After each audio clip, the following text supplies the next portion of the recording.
दोस्तों नमस्कार। आज हम बात करने वाले हैं कि पेड़ पौधे पत्तों की मदद से कैसे अपना खाना तैयार करते हैं, कैसे अपना भोजन तैयार करते हैं। How plants makes food with the help of leaves. देखिए दोस्तों, किसी भी पेड़ पौधे का हरा पत्ता दिन में सिर्फ खाना पकाने का कार्य करता है। पत्तों का रंग हरा होता है क्योंकि उसमें हरे रंग का एक हरित द्रव्य होता है जिसको हम क्लोरोफिल कहते हैं, जिसके कारण वो हरा दिखता है। इस हरित द्रव्य में, क्लोरोफिल में सूरज की ऊर्जा संग्रहित, उसको ऊर्जा को संग्रहित करने वाले मॉलिक्यूल होते हैं। ऊर्जा संग्रहित करने वाले कुछ सौर ऊर्जा संग्राहक घटक होते हैं जिन्हें अंग्रेजी में एटीपी या एडिनोसिन ट्राइफॉस्फेट कहते हैं। हरे पत्ते के खाना पकाने की क्रिया को प्रकाश संश्लेषण क्रिया या फोटोसिंथेसिस कहते हैं इंग्लिश में। एक वर्ग फीट पत्ता 1 स्क्वायर फुट पत्ते का एरिया है जो वो एक दिन में 1250 किलो कैलोरी सौर ऊर्जा प्राप्त करता है। इतनी किलो कैलोरी उसके ऊपर पड़ती है, लेकिन पत्ते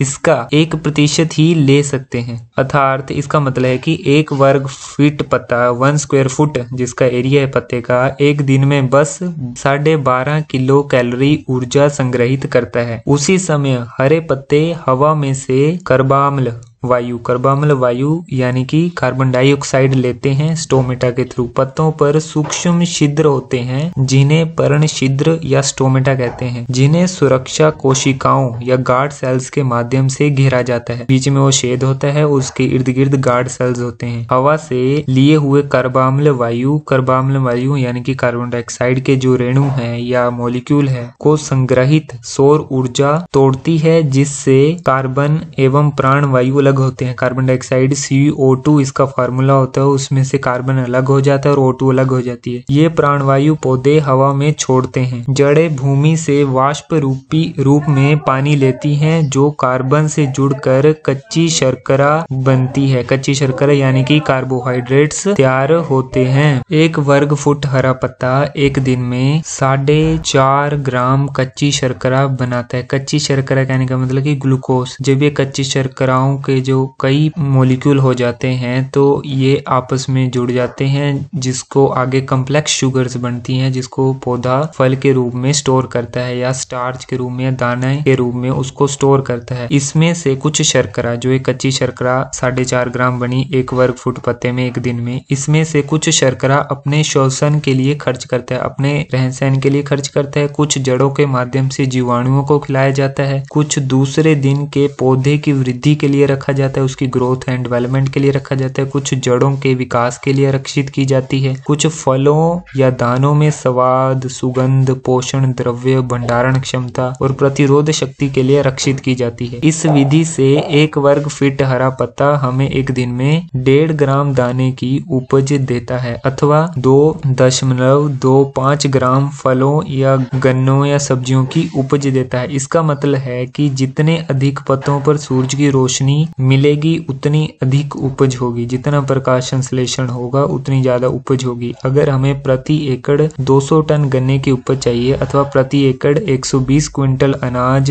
या धान गेहूं इत्यादि, या प्रति एकड़ 40 टन फलों की उपज चाहिए, तो एक एकड़ खड़ी फसल के शरीर में उसकी पूरी आयु में प्रति एकड़ 160 करोड़ किलो कैलोरी सौर ऊर्जा संग्रहित होनी चाहिए। साथ में भूमि के अंदर लगभग 2.5% जैविक कार्बन संग्रहित होना चाहिए एवं कार्बन नाइट्रोजन का जो रेशो है, CN रेशो है, उनका जो अनुपात है वो 10:1 होना चाहिए। इनमें पेड़ पौधों का दोस्तों जो शरीर है, वो पेड़ पौधों का 98.5% शरीर सिर्फ 3 तत्वों से बना होता है, कार्बन, हाइड्रोजन और ऑक्सीजन।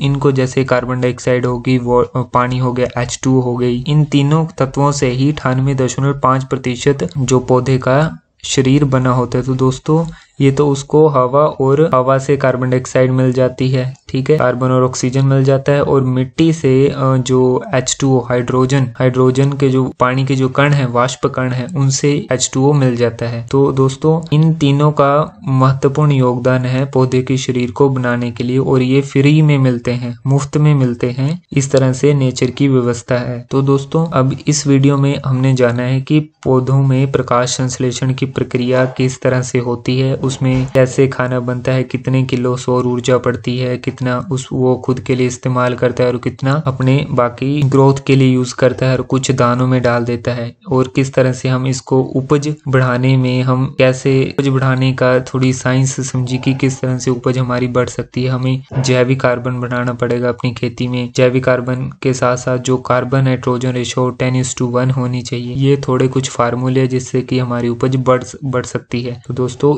अभी इस वीडियो में इतना ही। नमस्कार।